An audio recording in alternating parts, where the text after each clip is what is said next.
Իհարկե այստեղ հաշվի առնելով նախապատմությունը, որ նախորդ դատական կազմի քննության ժամանակ ևս թույլատրվել էր այդ փոփոխությունը, իհարկե դրանից հետո մենք ներկայացրել ենք բացառ, բայց այն ժամանակ ևս եւ հիմա նույնպես մենք հիմնվում ենք մեր արդեն իսկ ներկայացված նախապես դիրքորոշումների, հացադումի պատասխանի եւ լրացուցիչ այն դիրքորոշումների վրա, դա փոխանցական մասով. Բայց այդ նույն երկշաբաթյա դատավարական ժամկետով պայմանավորվում է նաև այլ միջնորդության ներկայացման հնարավորությունը, մասնավորապես հայցն առանց քննության թողնելու վերաբերյալ, այն հիմքով, որ չի պահպանվել վեճը կարգավորելու օրենքով սահմանված պարտադիր արտադատական կամ միջնորդական կարգը։ Եվ փոփոխված հայցադիմումը թույլատրելուց հետո, հացի առարկայի երկրի փոփոխությունը թույլատրելուց հետո, մեր համոզում առկա են որոշակի առանձին մասերով եւ նաեւ ամբողջության հայցն առանց քննության թողնելու հիմքեր եւ դրա այդ միջնորդությունը ներկայացնելու ժամկետը համընկնում է հայցադիմի պատասխան ներկայացնելու ժամկետի հետ, ըստ էության կարծես թե հենց այսօր է վերջին օրը երկշաբթի ժամկետի, որը ստացել ենք հուլիսի 1-ին կամ 2-ին։ Այդ առումով մենք ունենք միջնորդություն հայցն առանց քննության թողնելու վերաբերյալ առանձին մասերով եւ ամբողջական հայցը եւ ձեռքբերության կապիտալով ներկայացնում ես գրավոր տարբերակը մեկական օրինակ ներկայացնում եմ դատարանում եւ ներկայացուցիչ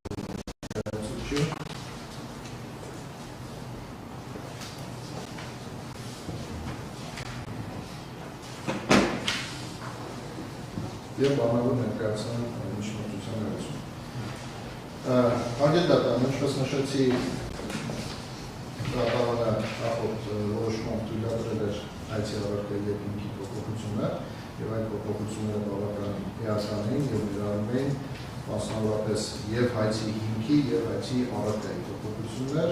մասնավորապես հայցի հիմքի մասով փոփոխված հայցի հիմքում բերվում է արդեն իսկ ոչ միայն հանցավորության եւ պայքարի նպատակը, այլ նաեւ կոռուպցիայի դեմ պայքարի նպատակը եւ այդ առումով հայցի հիմքը էական առումով լրացվում է այն նկատմամբ, որ պատասխանատու բանականությունը որոշակի ժամանակահատվածում նաեւ զբաղեցրել է հանրային դաշտում հանդիսացել է օրենքի իմաստով պաշտպանական։ Հայցի առարկայի փոփոխությունները եւ լրացումները ներառում են մի շարք նոր գույքերի բռնագրացման պահանջներ, ինչպես նաեւ լրացումներ արդեն իսկ արտագույքային զարգացման մասով եւ պահանջ նաեւ նոր պատասխանատվի, որը կրկին թույլատրվել է դատարանի կողմից, մասնավորապես որպես պատասխանող գործում ներգրավել է Լենա Ռուբենի Հայրապետյանը։ Ներկայացնում ենք հայցն առանց քննության թողնելու միջնորդություն ըստ հայցի հետևյալ տարանջատման, այսինքն 3 մասով, առաջին Լենա Հայրապետյանի դեմ ներկայացված պահանջի հայցի մասով, երկրորդ փոփոխված հայցի այն մասով, որով հայցի հիմք առարկան լրացվել են հայցի նոր հիմքերով եւ նոր պահանջներով, եւ երրորդ սկզբնական հայցի մասով։ Հերթով այս 3 տարերով ներկայացնեմ, առաջինը Լենա Հայրապետյանի դեմ ներկայացված հայցի մասով հարգել դատարան, սա մեր համոզմամբ ամենաակնհայտ իրավիճակները եւ հայցն առանց քննության թողնելու դեպքեր կան, մասնավորապես 3 մասով նախ մենք ներկայացնում ենք քաղաքացիական դատավարության օրենսգրքի 150 հոդվածի առաջին մասի 5-րդ կետով նախատեսված իրավական հիմքը, ըստ որի առաջին ացանի դատարանը հայցը թողնում առանց քննության, եթե հայցվորը չի պահպանել օրենքով նախատեսված վեճի կարգավորման արտադատական ըստ էության այստեղ միջնորդական կարգի մասին է խոսքը։ Տվյալ պարագայում ապօրինի ծագում ունեցող իրականացման մասին օրենքը նախատեսում է վեճի կարգավորման միջնորդական կարգ, այն է ուսումնասիրության փուլը, որը նախատեսված է օրենքի երկրորդ գլխով, եւ այդ կարգը պիտի լսարանի ներառում է նաև շահագրգիռ անձանց ծանոթությունը, նրանց ուսումնասիրության արդյունքներով հավաքվածություններին ծանոթանալու եւ ստացված տվյալների հարաբերությամբ դիրքորոշում ներկայացնելու հնարավորությունը օրենքի 16-րդ հոդվածով եւ հատկապես հայտարարի ներկայացնելու եւ հաշվության համաձայնություն կնքելու իրավունքը օրենքի 19-րդ հոդվածով։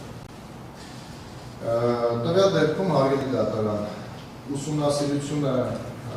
անցկացվել է 3 տարի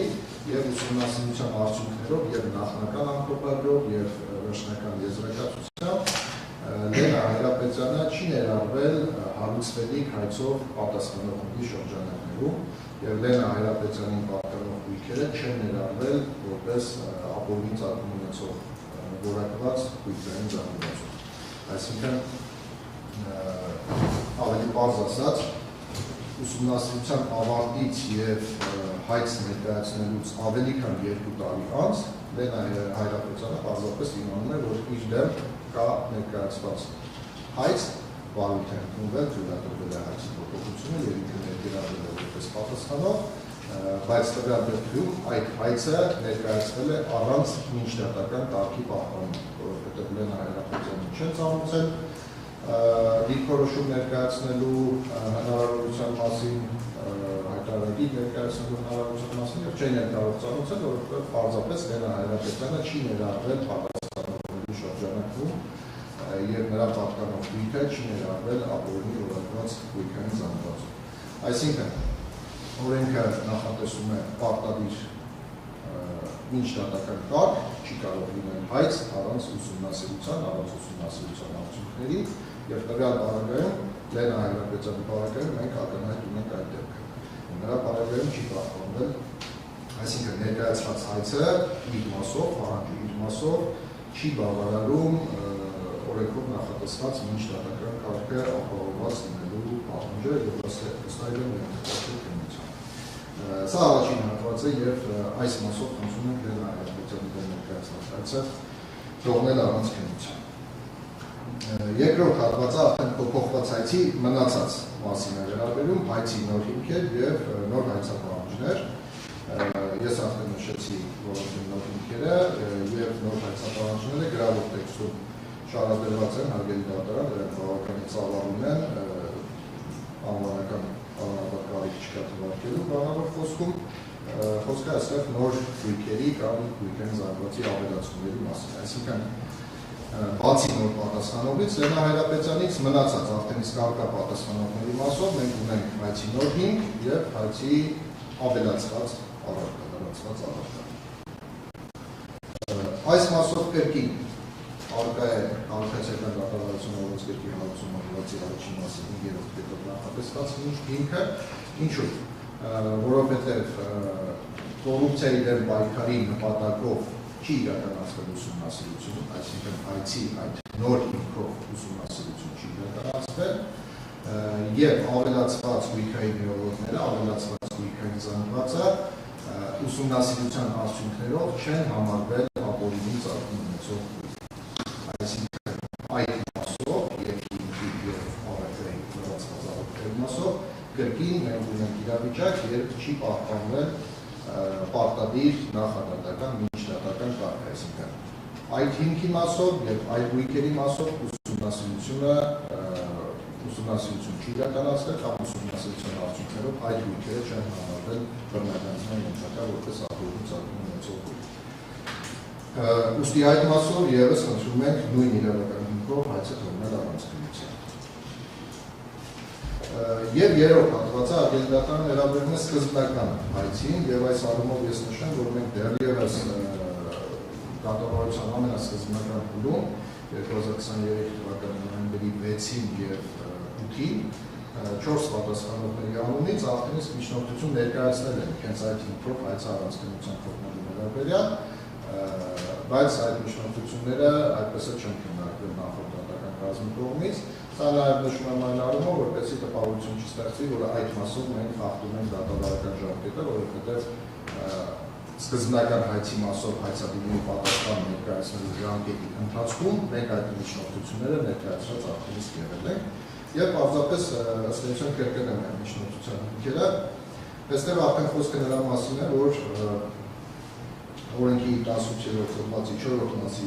համաձայն ուսումնասիրությունը կարող է ավարտվել հաշտության համաձայնությամբ,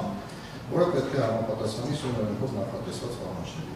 Հաշտության համաձայնություն կնքելու կարգը սահմանվում է գլխավոր դատախազի հրամանով։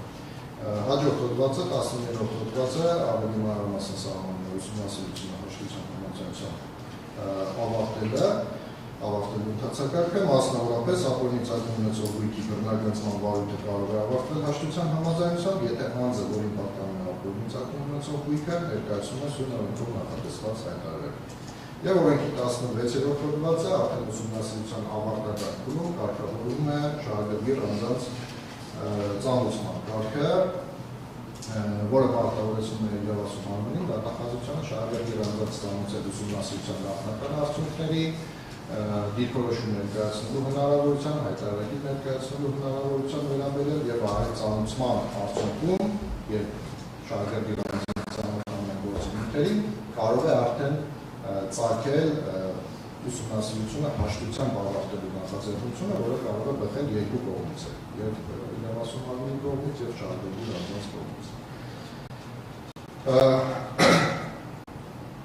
Այսպիսով սա իրենից եւս այդ մասով ներկայացում է վեճի կարգավորման արտադատական նախադատական կարգ ուղղված հաշտության համաձայնության կենտրոնը, որը մասնավորապես ներառում է ուսումնասիրության արդյունքների մասին շահագրգիռ անձանց պատշաճ ծանոթությունը եւ շահագրգիռ անձանց ուղղված պարզաբանումը հայտարարագիր ներկայացնելու դրա բովանդակության հետևանքների դրա հիման վրա հաշտության համաձայնություն կնքելու հնարավորության եւ ընթացակարգի մասին եւ այս պարզաբանումը եւս պետք է կատարվի նույն պատշաճ ծանոթման ընթացակարգով։ Ընդ որում հարգելի դատարան օրենքի այս նորմերի տրամաբանությունը ցույց է տալիս, որ հաշտության համաձայնության մասին, այդ հնարավորության մասին ևս իրավասու մարմինը պետք է պատշաճ ծանոթի եւ պարզաբանի այդ իրավունքի բովանդակության հետևանքների վերաբերյալ։ Հակառակ դեպքում ուսումնասիրությունը հաշտությամբ ավարտելու օրենքով սահմանված հնարավորությունը դառնում է ձևական եւ պարզապես ընթացակարգերի ոչնդոտ հայց ներկայացնելուց առաջ։ Այս պարագայում մենք գործի նյութերի մարկը շահագրգիռ անձանց ուղղված ծանոթման տեքստը ես բառացի մեջ բերեմ։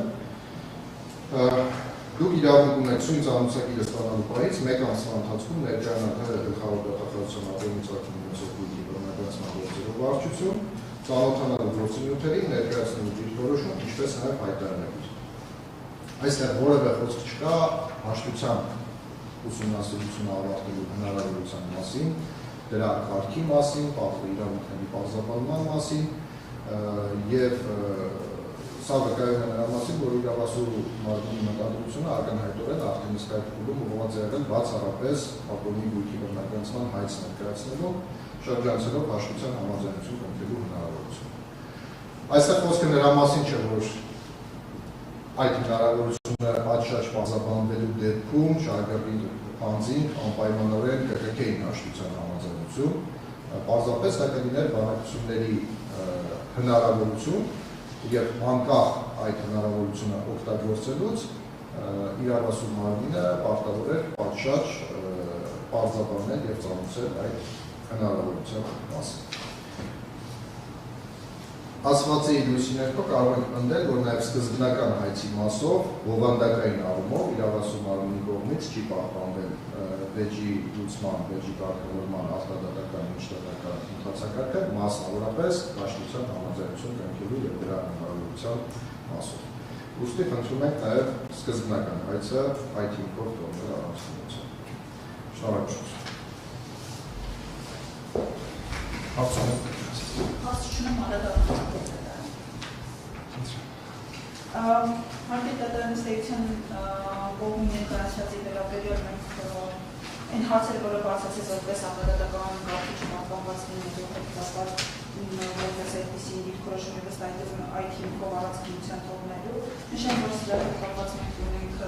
օրինական ուժի միջնորդատվերակցիչ դատարանի որոշում դիշեն թիվը ՀՎԴ 0089-0224 Արտուշ Գաբրիելյանի գործով է վերաքննիչ դատարանը արձանագրել է, որ մենք խորհուրդ ունենք արտադատական վարքի հետ եւ այն հարցերը, որը կողմը բացացել է նաեւ այս